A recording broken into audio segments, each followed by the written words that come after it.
God's story. Nicodemus.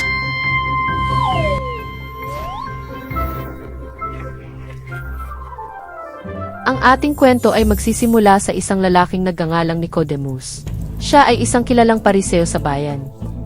Ang isang pariseo ay mataas na lider ng simbahan na nag-aral at nagtuturo ng mga batas ni Moises at kautusan ng Diyos. Subalit ang kanilang kabaitan ay paimbabaw lamang at palaging nagmamalaki na alam nila ang lahat sa tuwing sila ay magtuturo, na lubha namang kinaiinisan ng mga tao. Subalit si Jesus ay kaiba sa kanila. Siya ay mabait sa lahat, kaya't kinaiinggitan at kinaiinisan ng mga pariseo.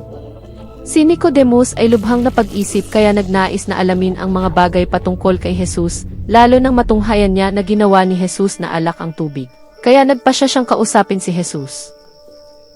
Dahil hindi marapat para sa isang pariseo na tulad niya na makita na kinakausap si Jesus, siya ay pumunta ng lumalim ang gabi.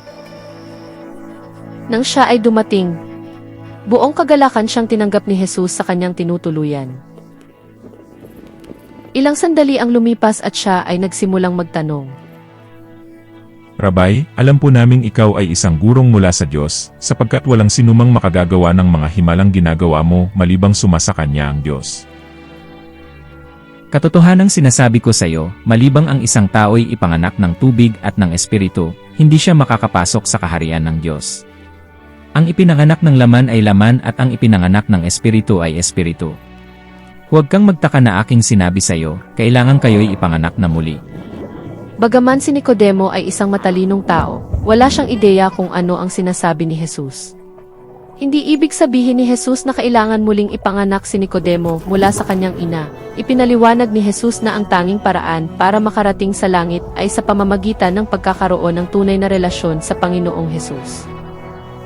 Hindi ibig sabihin na hindi na tayo magkakamali, ngunit kapag nagkamali ka, maaari kang manalangin sa Diyos at humingi ng kapatawaran.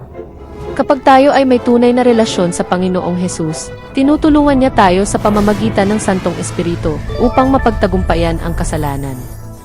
Sabi ni Jesus kay Nicodemo, Sapagkat gayon na lamang ang pag-ibig ng Diyos sa sanlibutan na ibinigay niya ang kanyang tanging anak, upang ang sinumang sa kanya'y sumampalataya ay huwag mapahamak kundi magkaroon ng buhay na walang hanggan.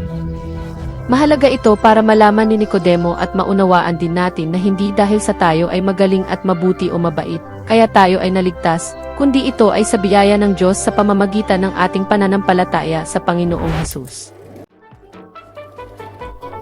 At diyan nagtatapos ang kwento tungkol kay Nicodemo.